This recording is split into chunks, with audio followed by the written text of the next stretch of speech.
with then, folks, as we continue to move right through into the fall season. Believe it or not, I hate to say it, but yes, it is the fall time. There's certain things out there that we're starting to realize, oh, gee, we haven't heard from these folks in a while, or we're missing the great work that they do. But rest assured, they're continuing to do the great work. One of those groups, Special Olympics Rhode Island, just such an incredible organization. We've talked with them before, and I'm honored to have the executive director of the Rhode Island chapter of Special Olympics, Dennis DeJesus. Sir, good to see you, as always. Ben, thank you so much for having me today. Thank you. And it's first and foremost, I know obviously the first few months were a little harder than the past couple months. Things are starting to get back to normal. What is the new normal for your athletes, for those who depend on you? Well, after 5 or 6 months, we're back to play. We've returned to play. We're offering some sports with some very, very strict guidelines to them. We're providing golf, unified alternate shot golf, cycling, walking club. We're starting flag football skills this weekend, tennis. So we're getting back into it very slow with a lot of modifications and a lot of guidelines from the state of Rhode Island, from the governor's office, from Special Olympics International. I always said from day one that we would not return to play until we could guarantee the safety of all of our athletes. Certainly. So that's the priority going forward. Well, I'm glad to hear that they're able to modify and adapt. And I mean, really, that's something your organization has done for many years, and making these opportunities available for those who participate in Special Olympics. Because, yeah, the sports are great, but, I've had some of the, the law enforcement support that you folks have. I've had them in the car, and they tell you it's the after effects, it's the confidence, it's the self-confidence, the ability to communicate, and just the life lessons that they learn on the field per se, but just in the training and everything that goes into it. That's really where you see the numbers just make it thrive for your athletes. Yeah, I think, back about 30 years ago, there was a tagline, training for life. And I think that's what the Special Olympics movement is all about. Athletics may be the vehicle, but the ultimate goal is to enhance the quality of life for those that we serve, building self-confidence, building self-esteem, so that our athletes can feel comfortable going out into their community, working in their community, going to school in their community. It's all about self-esteem, confidence, and that comes from their success on the athletic fields. So training for life, enhancing the quality of life for those we serve. 4,000 athletes been throughout the entire state of Rhode Island participating in Special Olympics Rhode Island. That is absolutely incredible. And folks, if you want numbers, if you want to see the stats, obviously you can go to the Special Olympics website and you can see the studies, or you could just simply do a Google search.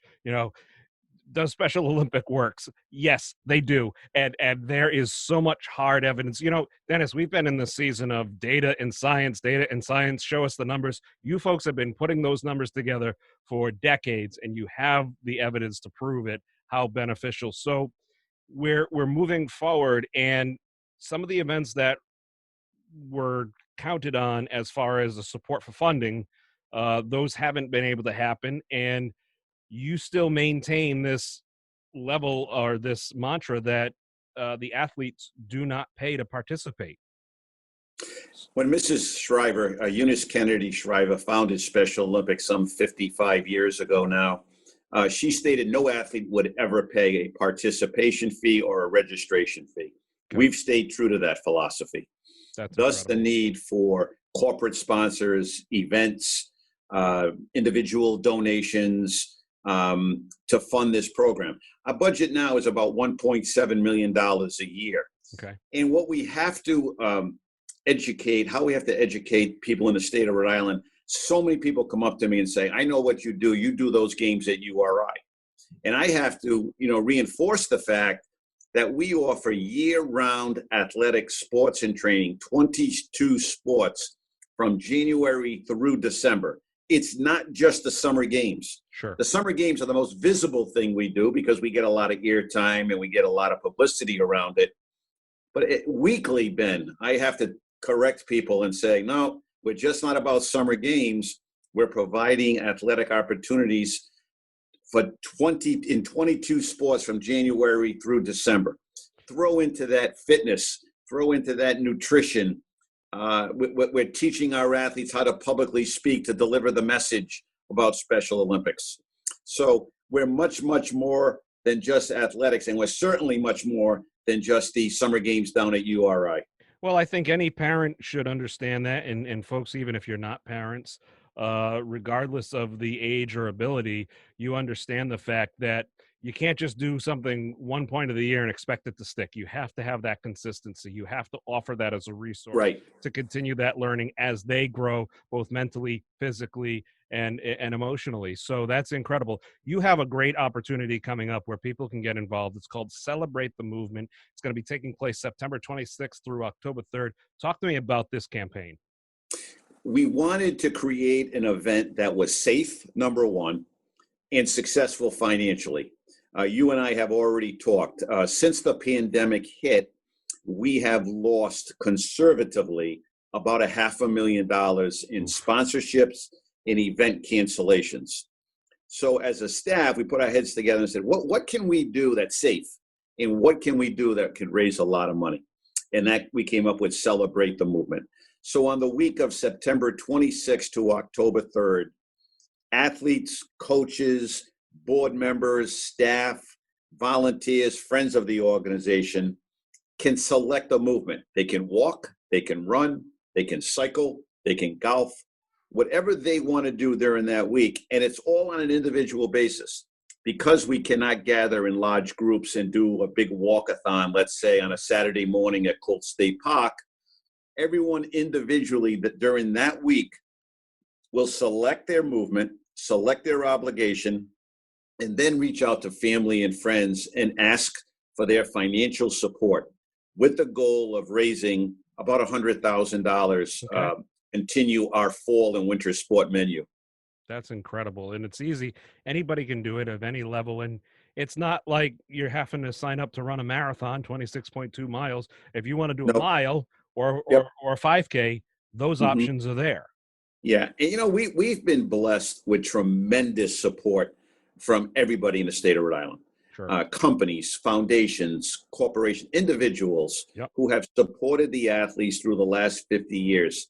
And I'm confident that when they hear about Celebrate the Movement, if we get our message out, this will be an extraordinarily successful event as we move forward in the calendar year.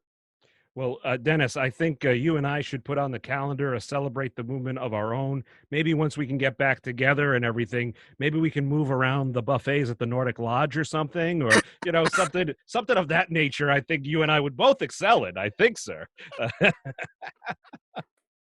Oh, Ben, I love it.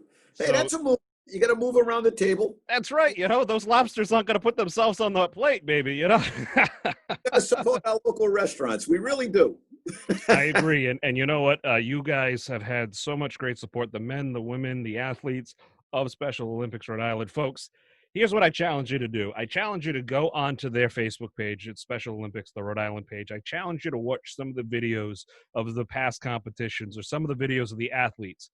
If you can get through that without the need of a tissue or without being moved or without goosebumps, call 911 because you need to have your pulse checked.